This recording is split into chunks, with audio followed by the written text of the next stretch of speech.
जिस देश में आटे चीनी का बहरान फलक तक जा पहुँचे,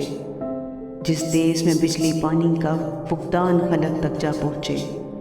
जिस देश से माओ बहनों को अगियार उठा कर ले जाएं, जिस देश से कातिल गुंडों को अशराफ छुड़ा कर ले जाएं, जिस देश की कोर्ट कचहरी में इंसाफ टकों पर बिकता हो, जिस देश का मुंशी काजी भी मुजरिम से पूछ के लिखता हो, जिस देश के चप्पे चप्पे पर पुलिस के नाके होते हो, जिस देश के मंदिर मस्जिद में हर रोज़ धमाके होते हो, जिस देश में जान के रखवाले खुद जाने ले मासूमों की,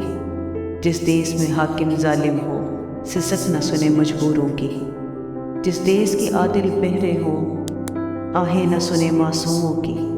जिस देश की गली कूचों में हर सिंध फहाशी फैली हो, जिस देश में बिनते हवा की चादर भी दाग से महली हो, जिस देश के हर चौराहे पर दो चार भिखारी फिरते हो,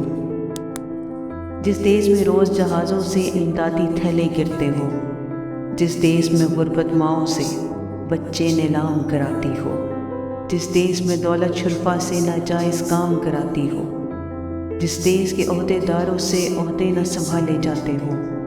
जिस देश के सादा लो इंसान वादों पे टाले जाते हो,